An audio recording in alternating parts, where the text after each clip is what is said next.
Bien, vamos a iniciar esta conversación de la mañana con un jurista muy conocido en el país y en este programa, porque siempre colabora con nosotros para estos temas. Nos viene a hablar de dos temas complicados técnicamente y de gran interés para la gente, que es este conflicto de la ADP con el Ministerio de Educación, y también lo vamos a aprovechar para la decisión del Tribunal Superior Electoral sobre el PRD. Así es, muy buenos días y gracias por estar con nosotros. Gracias a ustedes.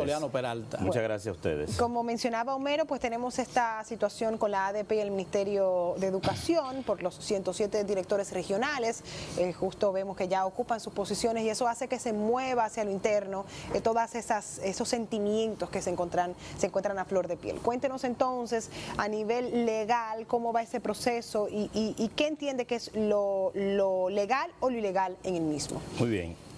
Bueno, yo quisiera lograr en esta breve conversación no defender a la ADP, sino hacer que la gente que ve este programa entienda el conflicto. Eso es lo que quisiéramos nosotros. Y reservarme la defensa para los tribunales. Ok, correcto. Quisiera hacer una exposición informativa y didáctica y que cada persona a partir de ahí saque sus conclusiones. El tema de la ADP se resume a lo siguiente, y el Ministerio de Educación. La Ley General de Educación fue reglamentada mediante un decreto que establece lo que ellos llaman el estatuto docente, que regula la forma de cómo se va a establecer el escalafón y, en el caso particular que estamos discutiendo, la designación de los directores regionales y de distrito de educación. Entonces, tanto en la ley como en el estatuto docente se habla de que esto se hará por concurso de oposición. El Ministerio de Educación promulgó una ordenanza que es como en el año recién pasado, a finales del 2017, la ordenanza 24-2017. Esa ordenanza es como un reglamento del reglamento. Eso no se entiende, correcto, Sí, porque si ya hay una ley, hay un reglamento para que la ordenanza. Perfectamente, lo de la ordenanza precisamente es lo que ha generado la crispación y el conflicto entre ADP. ¿Por qué la ADP no está de acuerdo con esa ordenanza? Bueno, la ADP se queja primero de que en la ordenanza se establece un mecanismo de selección de estos funcionarios que se llaman administrativos docentes mediante la presentación de terna al ministro de Educación para que éste escoja de esas ternas a los funcionarios administrativos docentes de que estamos hablando, o sea, a los directores regionales y de distrito. Pero además, la comisión que está prevista en el estatuto docente y en la ley, que en la ordenanza se conforma para la escogencia de la terna, excluye no a la ADP per se, sino a la organización magisterial mayoritaria en el momento en que se vaya a conformar esa comisión. ¿Pero esa es la ADP? Esa es la ADP. Pero la ley no dice ADP, lo dice de manera genérica. Qué país maravilloso. Entonces, prácticamente aquí no hay más sindicato de maestros, por lo que no hay ninguna discusión de que la ADP, y aún si lo hubiera, la ADP es el sindicato y la organización mayoritaria, tradicional, clásica que organiza a los maestros. Entonces, en esa comisión, que en el supuesto caso de que se fuese a escoger ternas, debió estar la ADP. De manera que eso es una falla que viola la ley. Eso no se ve. La segunda violación es que, de manera extraña, esa ordenanza establece perdón, que los funcionarios, los docentes que tienen posibilidad de aspirar a ocupar estos cargos no deben exceder de 25 años en el ejercicio. Y yo les digo a ustedes que yo, por ejemplo, egresé de una escuela de formación de maestros teniendo yo 19 años. Lo que quiere decir que cuando yo tuviese 40 y pico de años, conforme a esta reglamentación, yo no podía ser director de un distrito ni director regional. Eso es sospechoso. Y discriminatorio, discriminatorio, precisamente, discriminatorio. Sí. O sea, la ADP alega que esta disposición viola el artículo 39 de la Constitución sobre la igualdad para acceder a puestos públicos. Entonces, la ADP comenzó un programa de lucha, como suelen hacer los sindicatos, movilizando su gente, protesta, huelga, hasta que en una reflexión interna ellos llegaron a la conclusión de que esto es una lucha de carácter legal. Y en este momento la ADP y nosotros, que somos sus abogados, un equipo de abogados que está encabezado por Eduardo Jorge, Rafael Santos y yo, y detrás de nosotros otros colegas que colaboran, nosotros y la ADP estamos confiados en que el Ministerio de Educación y el ministro no tienen una actitud de mala fe expresa, sino que tienen un error en la interpretación de la ley. Que es ahí donde normalmente está el problema, en la interpretación de la ley. En la interpretación de la ley. Entonces nosotros hemos llegado, la ADP ha llegado a la conclusión de que debe echar su pleito en el plano y en el terreno de lo legal y de los tribunales. Y le ayuda en su proceso, porque interrumpir la docencia de los niños es algo totalmente impopular e inconveniente. Pero uno siempre resalta el tema de la interpretación de la ley y donde se da el verdadero conflicto. Pero también detrás de esa interpretación de la ley también hay intereses que muchas veces se quiere manejar desde el gobierno o desde las asociaciones. Entonces, eso es lo que hace que al final no puedan ponerse de acuerdo, porque si fuera solamente un tema de interpretación, nos podemos sentar y podemos llegar a una conclusión, pero cuando hay intereses detrás, así es, todo se complica. Bueno, justamente usted ha dicho una preocupación que yo vengo de que asumí este caso. Yo digo, bueno, pero si nos sentamos en una mesa, los técnicos y los abogados del ministerio, con los técnicos y los abogados del ADP, a lo mejor llegamos al convencimiento de que nosotros estamos equivocados sí, una y que el ministerio tiene razón, o lo contrario. Ahora, ¿estaría el Ministerio de Educación, en caso de que nosotros lo llevemos al convencimiento de que eso no es, de que primero viola la ley y los reglamentos y de que no es conveniente para el proceso educativo, estaría en disposición de asumirlo? Bueno, ya eso habría que verlo.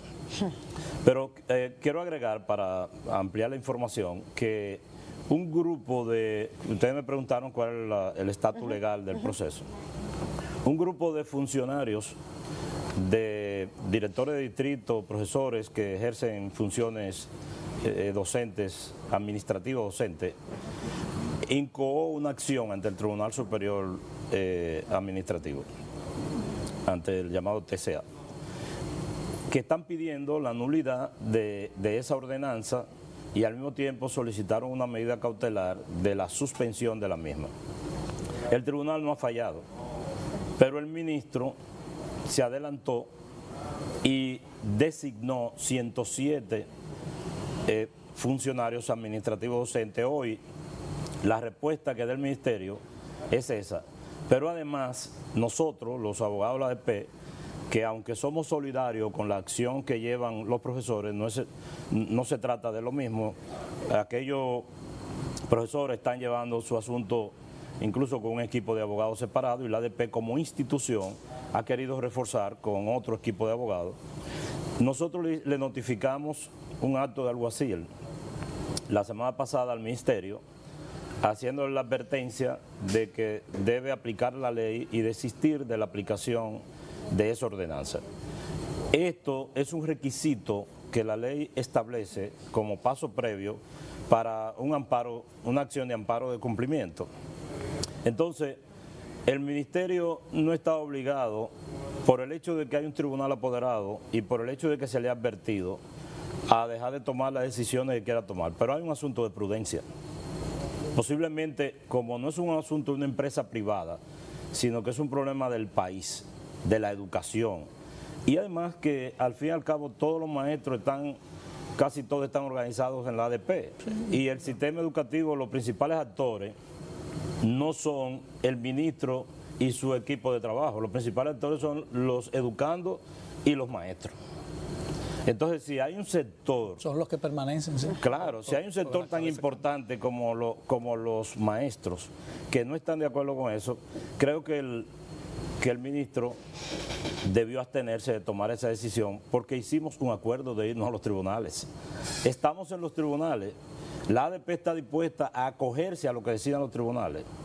Bueno, esto me recuerda un conocido poema de Rubén Darío que se llama Los motivos del lobo, donde Francisco de Asís llevó a un lobo que estaba acabando con una población, lo llevó a la población, lo amansó, lo incorporó a la parroquia, y el lobo un día se sublevó, y cuando Francisco fue detrás de él le dijo, bueno, Francisco, le dijo a sí mismo, hermano Francisco, no te acerques mucho.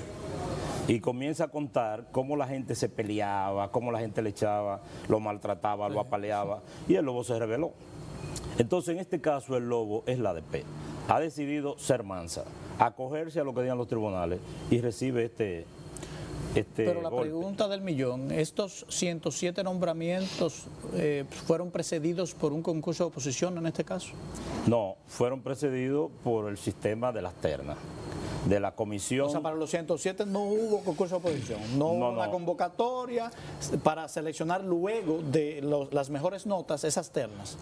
Pues entonces, una comisión trunca, excluyente, ahí sí estamos de verdad. Excluyente, donde no está la ADP, seleccionó unas ternas, se la propuso al ministro, una comisión que prácticamente no nombra al ministro, le propone unas ternas al ministro, pero además, ahora que... Pero entonces el paso de avance que supuestamente le habíamos reconocido con los primeros nombramientos, creo que de 9 directores regionales, ha involucionado con estos 7 nombramientos, porque entonces se volvió al sistema dedocrático. Así es. Claro. Como por debajo de la mesa, ¿verdad? Ese es la gran discusión. Hay otro tema en discusión legal que ya el devenir de la discusión determinará quién tiene la razón. Y es que los maestros también alegan que la remoción de lo que están, de los puestos ya ocupados, viola la ley de función pública, en la medida en que estos maestros forman parte ya del sistema administrativo del Estado y que el llamado a concurso, y si se llega a la conclusión de que el procedimiento de las ternas es el correcto, que yo no estoy de acuerdo con eso, porque ya he dicho que viola la ley, pero que de todos modos el proceso que se acoja para la designación de estos funcionarios debe ser con los puestos vacantes, porque esto violaría el principio de estabilidad laboral. Definitivamente. Bueno, entonces estamos a la espera del fallo del Tribunal Superior Administrativo. Ahí es que se está dirimiendo este conflicto. Por un lado, y por otro lado, eso es por la acción encaminada por los profesores afectados, y por otro lado, de manera general, la acción que nosotros estamos pendientes de introducir a nombre del sindicato. Correcto, ahí mismo, en esa jurisdicción hay unos particulares que se sienten violentados y la asociación per se. Bien, vamos a aprovechar también tu presencia aquí para un caso que tiene más un corte. Bueno, aquel de la ADP también tiene su corte político. Es increíble, República Dominicana todo es político. Lamentablemente, porque hay que decir que ahí debajo hay un conflicto.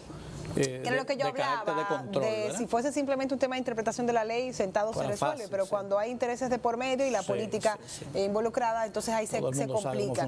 Pero vamos a ver que es meramente político. Yo quiero decir, antes de entrar en eso, solo para concluir con este aspecto, algunos secretarios de educación, porque era la denominación que tenían antes, aprovechaban ese puesto para designar maestros y funcionarios de educación que ayudaban a sus aspiraciones políticas. Nosotros no quisiéramos creer que eso esté ocurriendo, ni tenemos razones para sospecharlo todavía. Ni nosotros tampoco, pero lamentablemente tengo que meterle un gol a tu cliente, a tu representado, la ADP. En esas ocasiones en que los secretarios utilizaron esas posiciones para asuntos políticos, contaron con la anuencia y colaboración de la ADP, porque hay que recordar que el dominio, el control de ese sindicato ahora mismo es del PLD. Entonces, cuando los líderes magisteriales de la ADP coinciden con el ministro, con el interés político del ministro, todo es de paños y manteles, porque suelen suceder cosas desaconsejables. Entonces ellos tienen que hacer un espíritu de enmienda para el futuro y decir, si quieren la ley ahora, la deben de querer para siempre. Pues vamos brevemente a conocer su opinión sobre la sentencia del Tribunal Superior Electoral en cuanto a las autoridades del Partido Revolucionario Dominicano. Sí, yo quiero aprovechar que ustedes, aunque no vinimos a esto, pero que ustedes me preguntan sobre eso, porque algunos medios de comunicación me han abordado, porque yo he asumido la representación de Guido Gómez ante el Tribunal Superior Electoral con respecto a una acción que Guido ha incoado ante ese tribunal para anular la resolución que lo expulsa del PRD. Bueno, pues aclarar que esa acción está pendiente de fallo, que no fue la que falló el tribunal. Por su lado, un grupo de dirigentes del PRD inició un procedimiento para anular la última convención que reelige a Miguel Vargas como presidente del partido y que modifica el estatuto del PRD en varios aspectos.